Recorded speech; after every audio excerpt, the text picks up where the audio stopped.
चलो ठीक है, चलो। नमस्कार दोस्तों, कैसे हैं आप सभी? आशा करते हैं ठीक ठाक होंगे।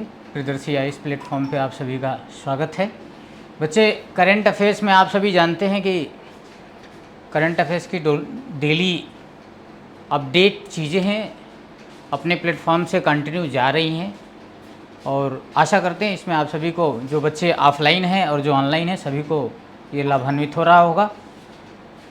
इसमें मूल उद्देश्य ये है कि बच्चे, करंट अफेयर्स का जो रूल है आज के डेट में ज़्यादा से ज़्यादा हो गया है, तो हर चीज़ों को करंट से कैसे एनालाइज करके पढ़ेंगे उसको हम लोग देखते हैं यहाँ पे। तो उसी कड़ी में जो इस वीक का जो करंट अफेयर्स था वो लेके आए हैं।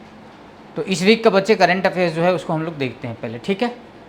जल्दी से शेयर कर दीजिए सेशन को, जल्दी से आइए, चलिए देखते हैं क्या है। बच्चे, मेरा नाम हरिशंकर है। आप सभी को करंट अफेयर्स की जो प्रियदर्शी प्लेटफॉर्म पे है करंट अफेयर्स और पॉलिटी देखते हैं। देखिए बच्चे, सिलेक्शन तो होना ही है। आप सभी मेहनत से पढ़ रहे हैं तो सिलेक्शन तो लेना ही है किसी भी स्थिति में। सवाल ये है कि आप किस तरह से अपने आप को ढाल रहे हैं। ऑफिसर्स की जो एक क्वालिटी होनी चाहिए, वो क्वालिटी आपके अंदर कैसे आ रही है। डे बाई डे रूटीन में आप कैसे अपने अंदर बदलाव ला रहे हैं। एक छोटी सी बात बताएं कि एक बीपीएससी का लड़का था जो मैकेनिकल इंजीनियर से था, उसका अभी हाल ही में बीपीएससी में सिलेक्शन हुआ था। तो उससे हम पूछे थे कि पहले ही अटेम्प्ट में कैसे सेलेक्ट हो गए आप। तो क्योंकि ये आज के डेट में बड़ा चुनौती है कि कोई बच्चा 25 साल 10 साल मेहनत करता है, इसके बाद कठिन परिश्रम के बाद सफल लेता है, कोई बच्चा अभी जस्ट आया और सेलेक्ट हो गया, फर्स्ट अटेम्प्ट में हो गया, तो कहीं ना कहीं उसकी दृष्टिकोण और स्ट्रेटजी थोड़ा सा मायने रखती है। और कंपटीशन में जहाँ इतने बड़े स्तर के कंपटीशन है, वहाँ थोड़ा सा और विशेष महत्व हो जाता है कि आप रणनीति कैसे यूज कर रहे हैं, ठीक है? तो जब हम पूछे थे कि आपने इतने कम समय में, तो उन्होंने कहा वही बातें जो आप सभी सुनते हैं, जो आप सभी को मौजूद है, जो टीचर्स मेंटरशिप बताते हैं, गाइडलाइन बताते हैं, वही बातें, सेम वही बातें उसने भी बताई।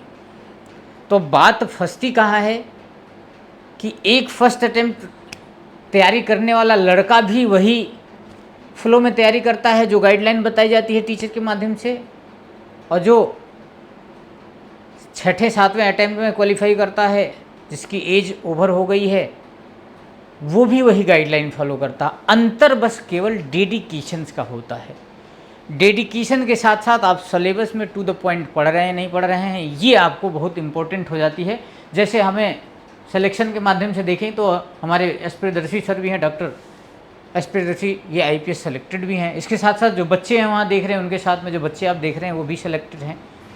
तो सिलेक्शन और सफलता और असफलता अपने आप में एक बाउंड्री का फ़र्क पड़ जाता है। बाकी आप सभी भी सफल हैं, आप अपने आप को असफल ना गिनिए। आप हर व्यक्ति आज अगर भारत में बात करें तो सफल है तभी किसान खेतों में अनाज उगा पाता है, और आप सफल हैं तभी उसका बेहतर तरीके से उपयोग कर पाते हैं। अब थोड़ा सा स्पेसिफिक लाइन की बात आती है तो जाहिर सी बात है कि स्पेसिफिक जब बात आएगी तो कुछ ही लोग उसमें कर पाएंगे, बाकी कुछ लोग उसको फुलफ़िल नहीं कर पाएंगे। लेकिन उनके लिए कहीं दूसरा ऑप्शन होता है, कहीं दूसरी जगह जाके और बेहतर कर पाते हैं, जहाँ वो सोचते हैं कि हम यहाँ हो जाएं। तो कहते हैं कि मन का हो तो अच्छा, मन का ना हो तो और अच्छा, क्योंकि भगवान कहीं आपको और अच्छे कार्य के लिए नियोजित करेंगे। तो इसी के साथ हम लोग चलते हैं करंट अफेयर्स के जो टेक्निकल चीज़ हैं उसको हम लोग देखते हैं कि कैसे। तो बच्चे, 5 फैक्ट हम आपको करंट से रिलेटेड मैं बताता हूँ। जो भी चीज़ें चर्चा में होती है उस चर्चा के दौरान मैं 5 चीज़ें बताता हूँ। तो इसमें 5 चीज़ें ये है कि हाल ही में बेस ईयर की चर्चा थी। आप सभी को पता है कि आधार वर्ष कहीं ना कहीं 10 साल पे बदले जाते हैं, ताकि उसका जो देश की ग्रोथ रेट है, जो जीडीपी है, जो इंडस्ट्रियल डेवलपमेंट से रिलेटेड जो चीज़ें हैं उसको हम लोग अच्छे से मापें। तो उसके मापने के लिए एक आधार तय किया जाएगा, उसी आधार पे उस ग्रोथ को हम लोग कंपैरिजन करके देखते हैं कि हमारी ग्रोथ कितनी है। तो अभी अगर पुरानी ग्रोथ की बात करें जो नापी जाती है, तो 2000 जो पुराना हम लोगों के पास था तो 2011-12 था, ठीक है, उस पर मेजर की जाती थी, लेकिन अब ये बदल गया है। तो हम बात करें संशोधित कोर उद्योग की, जो आईसीपी है 2026 में चेंज किया गया आधार वर्ष की, तो नया आधार वर्ष बच्चे क्या हुआ, बदला है। आपके एग्ज़ाम में वनडे एग्ज़ाम से लेके यूपीएससी पीएसएस की सारे एग्ज़ाम के लिए बहुत इंपॉर्टेंट है। तो आधार वर्ष जो है हाल ही में संशोधन करके 2026 में केंद्र सरकार द्वारा आधार वर्ष 2022-23 निर्धारित कर दी। कौन सा है, अर्थात 2011-12 से चेंज करके 2022-23 हमने आधार वर्ष कर दिया है। तो अगर आपके एग्ज़ाम में आता है कि बेस ईयर फरवरी जो 26 में 2026 में चेंज की गई, तो 22 और 23 है, ये आपको ध्यान रखना है। आपको पता है कि इसको डेवलप करने, नया आधार वर्ष को के लिए जीडीपी जो मेजर करते हैं, सीपीआई मेजर करते हैं, ठीक है, और आईआईपी इंडस्ट्रियल है ना, जो प्रोडक्शन है, इसके बाद सीपीआई आप जानते ही हैं और जीडीपी भी जानते हैं। तो इन सबों को मेजरमेंट के लिए नया आधार वर्ष बनाया गया 2022-23। अब इससे महत्वपूर्ण तथ्य क्या है कि नया आधार वर्ष क्या है, तो 2022-23। पुराना क्या था, तो 2011 से 12 जो था बच्चे पुराना वाला आधार वर्ष था, ठीक है।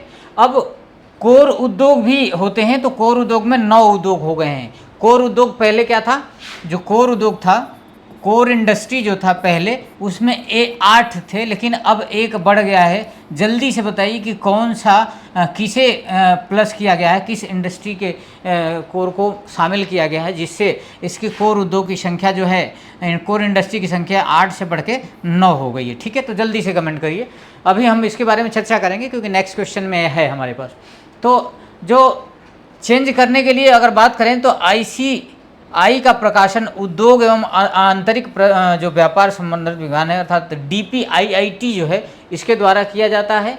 और आईसीआई का जो भार देखें तो लगभग 40.27 है। तो इस प्रकार से आपने देखा आपके जो इंडियाज़ न्यू इकोनॉमी जो बेंचमार्क है उसमें 22-23 का जो रूल है, अगर कोई भी डेवलपमेंट अगर होता है तो उस डेवलपमेंट की इसी बेस के आधार पे उस डेवलपमेंट को मापा जाता है, ठीक है। तो आपको ये हो गया। चलिए अगला चलते हैं, देखते हैं। अभी हम बताएंगे कोर ईयर क्या, कोर इंडस्ट्रीज़ क्या है, इसके बारे में चर्चा करेंगे। यहाँ आ गया है लौह अयस्क से संबंधित, अभी चर्चा में था हमारे, अभी हाल ही में चर्चा में था कि इंडियाज कोर सेक्टर एक्सपर्ट्स, तो क्या है कि 9वें कोर उद्योग के रूप में, अर्थात 9 जो कोर इंडस्ट्रीज है उसमें लौह अयस्क को शामिल किया गया। क्या है, लौह अयस्क को, ठीक है, लौह अयस्क में। अब इसकी बात करें कि इसे आयरन ओर, ठीक है, 9वें कोर के रूप में शामिल किया गया। इससे महत्वपूर्ण तथ्य होता है कि पहले बच्चे 8 कोर उद्योग थे, अब इसमें 9वां हो गया है, और एक इसमें क्या हुआ है, +1 हुआ है। कौन सा है, तो हम बात करेंगे आयरन ओर या लौह उद्योग, ठीक है, इसका हमें ध्यान रखना है, ठीक है। चलिए, तो अब ये हो गया। अब बात करें कि आयरन और भारत का इस्पात उद्योग, जो इस्पात उद्योग है उसका कच्चा माल है ये, ठीक है। चलिए, अब पहले अगर बात करें कि कोर इंडस्ट्री इन इंडिया क्या थी, तो उसमें बात करें कि इसका ट्रिक याद कर लीजिएगा। ट्रिक बहुत ज़रूरी है। क्या है, CCCFRENS, ठीक है, CCC फ्रेंच थी, CCC फ्रेंच, ध्यान रखिएगा। अर्थात C से कोल, ठीक है, C से क्रूड ऑयल, C से सीमेंट, 3 है, तीनों CCC का हो गया। चौथा यह है F, ठीक है, fertiliser, E electricity, refinery product and natural gas and steel. तो इस प्रकार से कुल मिला के 1 2 3 4 5 6 7 ये 8 था, और ये 9वां जो है क्या है, आयरन ओर, ठीक है, आयरन ओर, ठीक है, इसे कर दिया गया, ठीक है। नहीं दिख रहा होगा, कोई बात नहीं, यहाँ से देख लीजिएगा, ठीक है। अब बात यह है कि ये लौह अयस्क का उत्पादन के दृष्टि से बात करें कि उत्पादक राज्य कौन कौन सा है लौह अयस्क में, तो बच्चे ध्यान रखिए कि ओडिशा नंबर 1 पे है उत्पादन के मामले में, इसके बाद छत्तीसगढ़ है, इसके बाद कर्नाटक है, और झारखंड चौथे नंबर पे, ध्यान रखिएगा, ठीक है। तीसरे नंबर पे कर्नाटक है, और दूसरे नंबर पे छत्तीसगढ़ है, और पहले नंबर पे क्या है, ओडिशा है, ठीक है। तो इस प्रकार से हमें ये भी क्वेश्चंस मिल गए।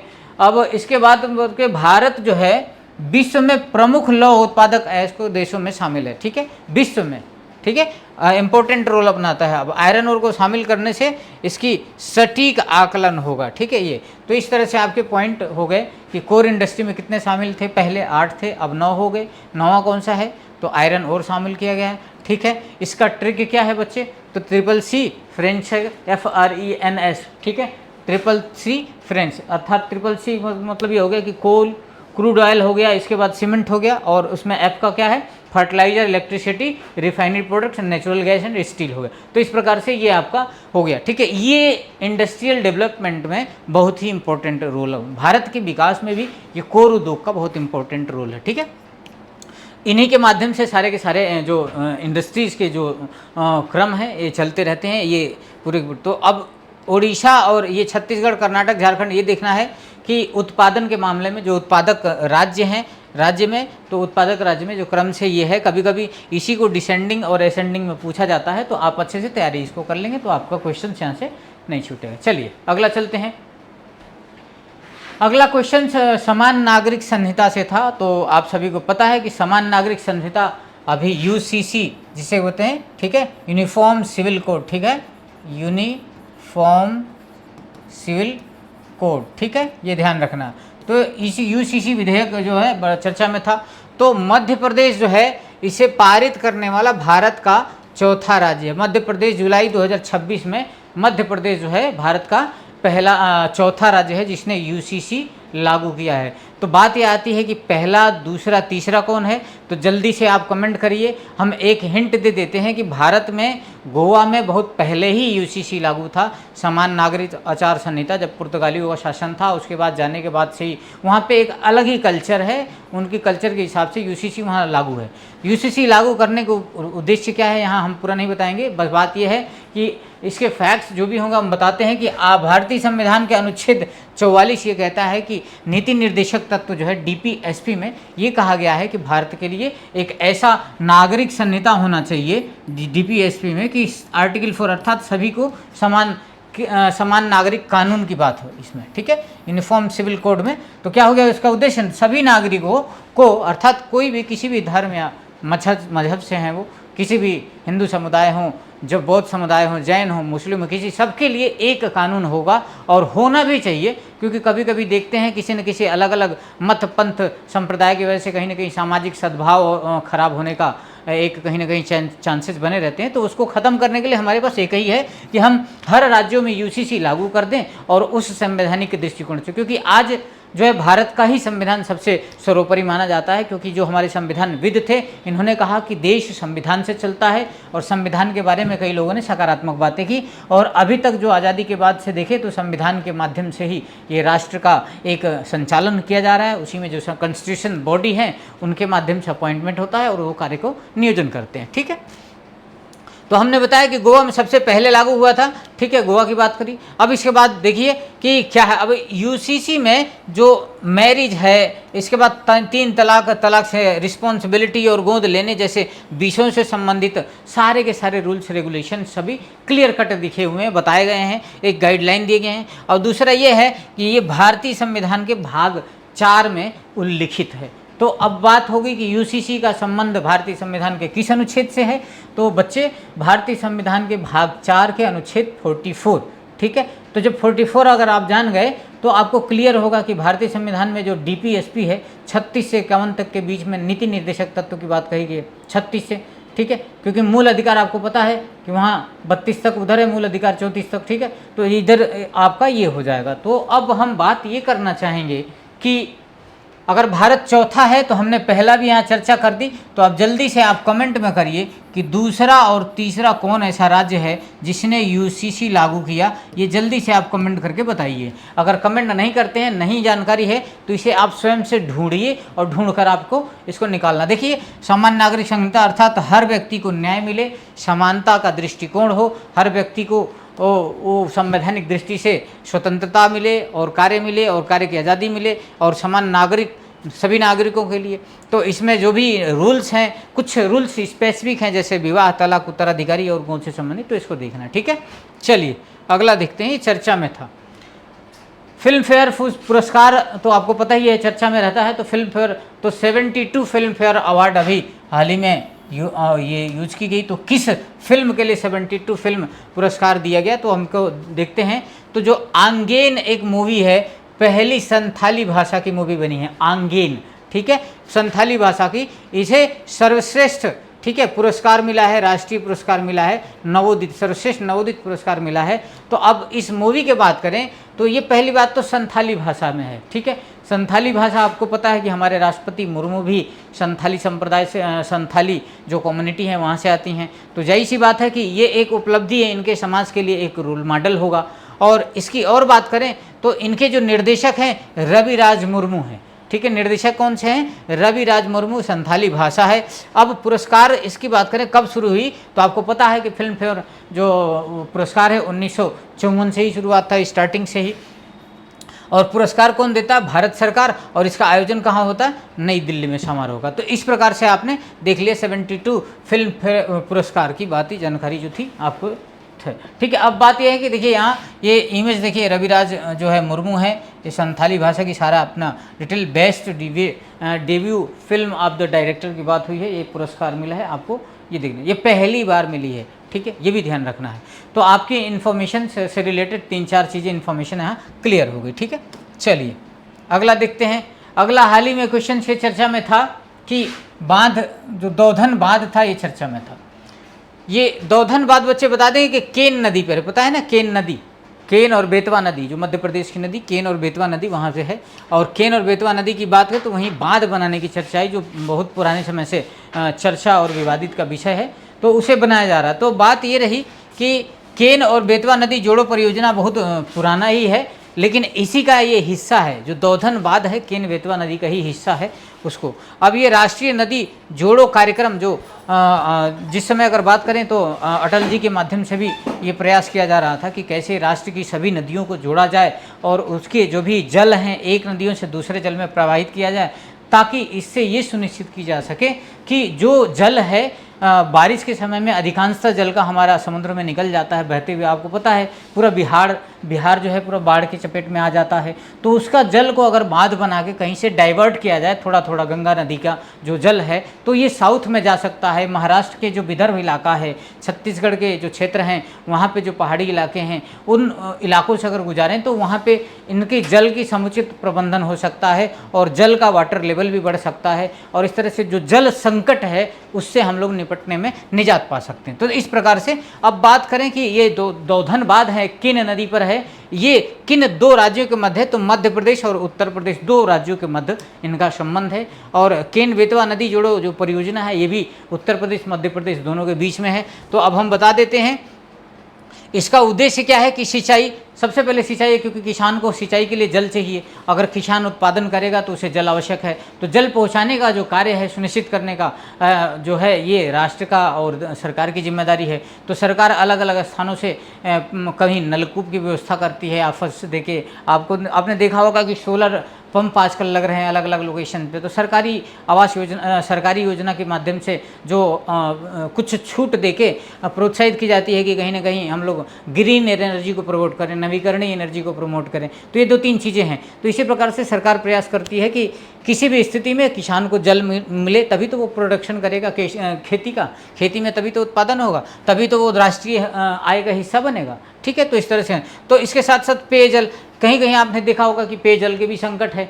अगर महाराष्ट्र में ही बात करें तो आपने कई सोशल मीडिया पर वीडियो देखा होगा या पढ़ा होगा कि वहाँ का भूजल स्तर इतना नीचे चला गया है कि वहाँ पीने के लिए पानी नहीं शुद्ध। छत्तीसगढ़ की भी बात कर लें, चाहे मध्य प्रदेश और छत्तीसगढ़ और झारखंड की बाउंड्री इलाका है, तो यहाँ पे दिक्कत आती है। तो जल भी एक मूल अधिकार के अंतर्गत, मौलिक अधिकार है, जीवन जीने के अधिकार के अंतर्गत जल की सुनिश्चित करना ये सरकार की जिम्मेदारी है। संविधान में जो जल विद्युत परियोजना, अर्थात जो जल हमारे यहाँ प्रवाहित होता है उसमें हम अगर कहीं ना कहीं टरबाइन लगा दें तो उस टरबाइन के माध्यम से हमारे यहाँ जो इलेक्ट्रिसिटी है वो नागरिकों को उपलब्ध हो जाएगी, जिससे वो जो टेक्निकल चीज़ हैं, जो टेक्निक्स हैं, उसको यूज़ करके अपनी खेती में उपयोग कर सकते हैं, अपने घरेलू चीज़ों में उपयोग कर सकते हैं और मल्टीपल टारगेट को यूज़ कर सकते हैं। तो इस प्रकार से ये महत्वाकांक्षी योजना है। अब बात करें केन नदी, तो केन नदी बच्चे जो है ना, यमुना नदी की सहायक नदी है। ठीक है, अब यमुना नदी की बात करें तो यमुना नदी से संबंधित आपके क्वेश्चन पूछा जाता है कि किन किन शहरों से होकर जाती है। तो यमुना नदी आप देख लीजिए कहाँ से निकलती है। यमुना नदी उत्तरकाशी से जो निकलने के बाद कहाँ कहाँ प्रवाहित होती है, दिल्ली होते हुए, मथुरा होते हुए, इसके बाद आगे कहाँ, इलाहाबाद में जाके संगम में। तो इससे क्वेश्चंस बहुत सारे पूछे जाते हैं। ठीक है, तो एमपी के छतरपुर जिले में, ये भी ध्यान रखिए, जो मध्य प्रदेश के छतरपुर जिले में केन नदी एक बांध बनाया जा रहा है। इस बांध को दोधन बांध, ये 221 किलोमीटर लंबी एक नहर निकलेगी जिससे पानी बेतवा नदी तक ले जाएगा। तो ये एक ही माध्यम है, नहर के माध्यम से जल को। अब बात आती है कि नहर के माध्यम से ही एक दूसरे तक सिंचाई का प्रबंधन हम लोग पहुँचा सकते हैं, नदी तो बहा नहीं सकते। तो जो भी आर्टिफिशियल की बात होती है, जब कृत्रिम बनाने की बात होती है, तो नदी एज नेचुरल होती है, लेकिन कृत्रिम रूप से हम नहर ही बना पाते हैं। उसको कहें तो दूसरी भाषा में कह दें कि मानवीय नदी है, मानव के द्वारा निर्मित नदी है, ऐसा कह सकते हैं, ठीक है, प्राकृतिक रूप से। तो जब हम बांध बनाएंगे, इस प्रकार के बांध बनाएंगे, तभी हम पानी के इसको डाइवर्ट कर पाएंगे, तभी एक इलाके से दूसरे इलाके। लेकिन अब बांध बनने के बाद कई चुनौतियां भी आ जाती हैं बच्चे, ये भी ध्यान रखना, क्योंकि अगर बांध समय से और मजबूती से नहीं बनाया गया तो बांध की टूटने की आशंका होती है। बिजली के समय कुछ बाढ़ के या पानी के दबाव की वजह से टूटने की आशंका होती है। तो टूटने की आशंका में जो यहाँ के बस्तियाँ हैं, छोटी छोटी लोग जो बस्तियों में बसा के रहते हैं, उन्हें सावधानी बरतना की होगी, अर्थात वो इस बांध से ऊंचाई पर ही अपना घर बनाए, क्योंकि आपातकाल में बांध एक प्राकृतिक आपदा ले आ सकती है। तो उससे सचेत होना चाहिए और सरकार को इस पर रिसर्च एंड डेवलपमेंट करके ही आगे बढ़ना चाहिए, ठीक है। चलिए आगे चलते हैं। इस प्रकार से क्वेश्चंस के देखिए बच्चे, तोड़ के करंट अफेयर्स को पढ़ लोगे तो आपकी सारी समस्या का समाधान हो जाएगा। चलो आओ, एक क्वेश्चन है, अभी चर्चा में थी कि FIH पुरुष हॉकी विश्व कप, ठीक है, पुरुष हॉकी विश्व कप 2026 स्पोर्ट्स से रिलेटेड क्वेश्चंस आपके यहाँ पूछे जाते हैं। तो आपको पता है कि हरप्रीत सिंह जो थे, हरप्रीत सिंह को FIH men's hockey world cup 2026 का मिला है ना। वो भारतीय टीम के कप्तान हैं हॉकी के, इन्हें मिला है हरमीत सिंह, क्या है, हरमनप्रीत सिंह, ठीक है, हरमनप्रीत सिंह को मिला है ये मेन में, ठीक है। अभी इसकी बात करें तो ये एक भारतीय हॉकी की टीम के एक डिफेंडर हैं, ठीक है। आप सभी डिफेंडर के बारे में कमेंट करिए, डिफेंडर का क्या रोल होता है इसके बारे में कमेंट करिए। दूसरी बात यह है कि भारत 1975 में हॉकी विश्व कप जीता था पहली बार, ये भी ध्यान रखें, 1975 में हॉकी का विश्व कप जीता था। हॉकी विश्व कप का आयोजन जो है FIH जो है इंटरनेशनल हॉकी फेडरेशन है। FIH का फुल फॉर्म है क्या है, ध्यान रखिए, FIH का फुल फॉर्म याद रखिए क्या है, इंटरनेशनल, ठीक है, हॉकी और फेडरेशन, FED फेडरेशन। तो ये यहाँ लिखा हुआ है, ध्यान लिखिए, ठीक है। तो इस प्रकार से ये हो गया। और राष्ट्रीय खेल ये कह रहा है कि भारत में राष्ट्रीय आधिकारिक रूप से घोषित नहीं है, हॉकी ऐतिहासिक रूप से महत्वपूर्ण है। राष्ट्रीय खेल में हॉकी को घोषित नहीं किया गया, लेकिन ये क्या है कि हॉकी ऐतिहासिक रूप से महत्वपूर्ण है। और हॉकी की जो मुख्यालय है, जो FIH का मुख्यालय नई दिल्ली है। तो इस प्रकार से आपने देख लिया कि हरमनप्रीत सिंह की जो इमेज है, इन्होंने, ये डिफेंडर्स हैं हॉकी टीम के, और इसके साथ साथ इन्होंने वर्ल्ड कप जीता है 2026 का है, 2026 का इन्होंने वर्ल्ड कप, दूसरी वर्ल्ड कप उससे पहले बात करें तो 1975 में जीता था वर्ल्ड कप। अब जल्दी से बताइए कि 1975 में जो वर्ल्ड कप जीता गया था उसमें कप्तान कौन थे, ठीक है, आपके क्वेश्चन में आता है कप्तान कौन थे, ठीक है, हॉकी के, ठीक है। देखिए ये चीज़ें हैं यहाँ पे।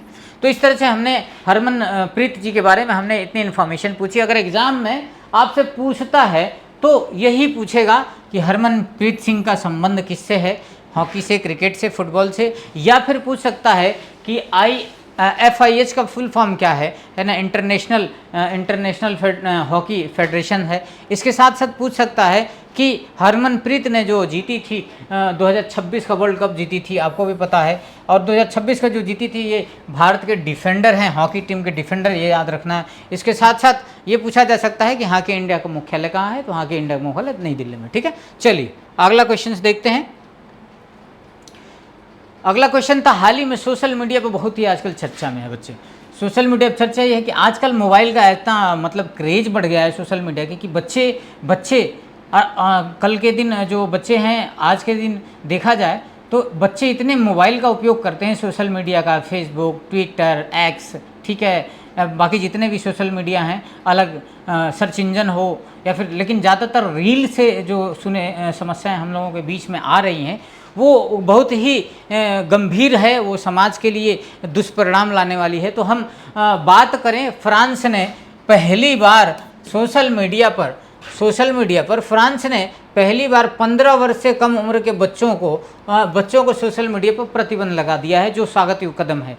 तो ऐसे कदम सराहनीय है, क्योंकि ये बच्चे सोशल मीडिया की जो आइडियोलॉजी है उसके ट्रैप में आ जाते हैं और अच्छे से अपने जो दिनचर्या है उसको जी नहीं पाते हैं, दिन भर मोबाइल में टिक टॉक करते रहते हैं। तो इससे हमें बचना होगा, इससे हमें सावधानी रखना होगा। तो ये देखिए, तो 15 वर्ष से तो फ्रांस अर्थात यूरोप का पहला एक देश है फ्रांस, जिसने सोशल मीडिया पर उसने बच्चों के लिए प्रतिबंध लगाई। तो उसमें आपका एग्जाम में पूछा जा सकता है कि उन बच्चों की लिमिट क्या थी।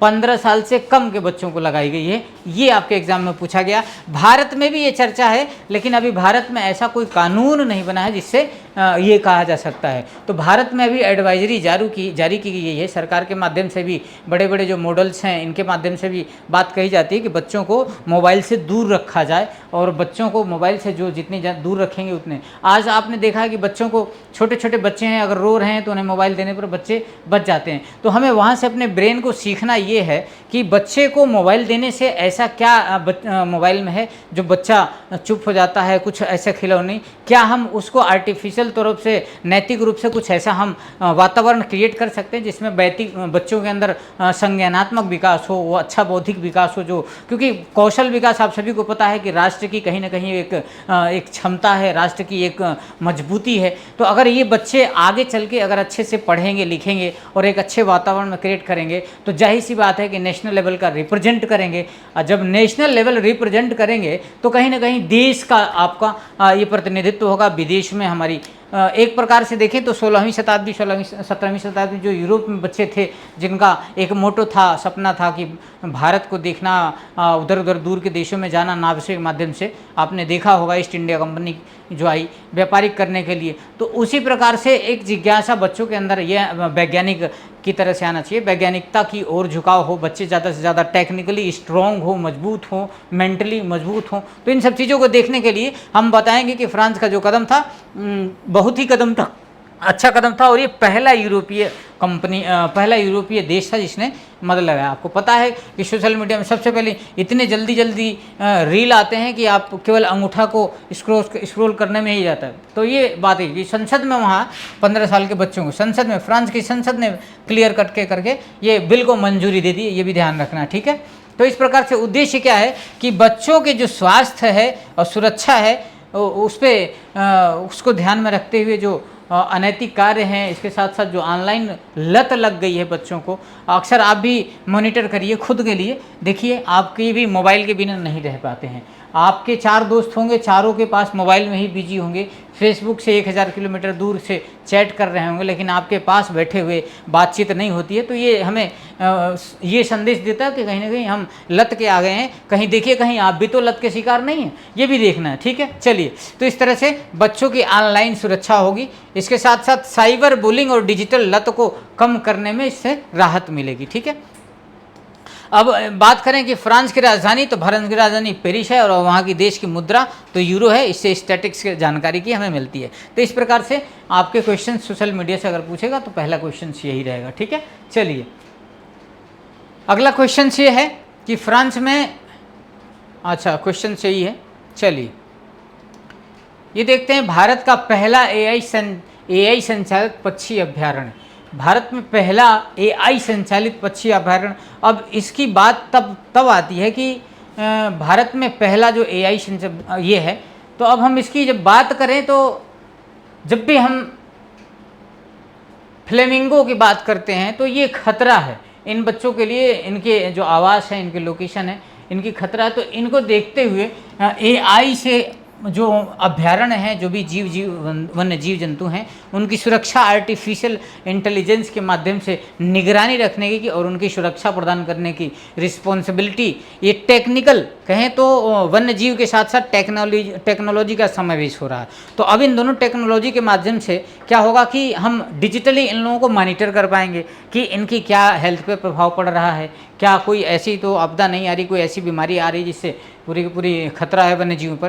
तो ये स्वागत योग्य है। तो अब बात करें हम कि पहला AI संचालित अभ्यारण्य जो है कि भांडूप वर्ल्ड पार्क है, ठीक है, भांडूप वर्ल्ड पार्क है ये महाराष्ट्र में है। कहाँ है? महाराष्ट्र में। क्या है? भांडुप, मुंबई के महाराष्ट्र में है भांडुप। ये है यहाँ पे AI संचालित पक्षी अभ्यारण्य की प्रारंभ हुई। ठीक है, अब बात करें उद्देश्य क्या है, तो पक्षियों के AI आधारित निगरानी एवं संरक्षण की, है ना, पक्षियों की AI आधारित निगरानी एवं संरक्षण की बात है ये। इससे क्या होगा कि पार्क में AI कैमरे और स्मार्ट मॉनिटरिंग टेक्नोलॉजी का उपयोग किया जाएगा। इसके माध्यम से, इस उपयोग से ये चीज़ें होंगी। ठीक है, अब बात करें कि महाराष्ट्र की राजधानी, तो आप सभी को पता है मुंबई। मुंबई आर्थिक राजधानी भी कहा जाता है, इकोनॉमिक एक्टिविटी की वजह से भारत की आर्थिक राजधानी भी कहा जाता है ये चीज़। ठीक है, और वन्य जीवों के लिए आपने पता है कि आर्टिफिशियल इंटेलिजेंस जो है वो उपयोग करना एक स्वागत योग्य कदम है। ठीक है, तो इस तरह से आपने देखा।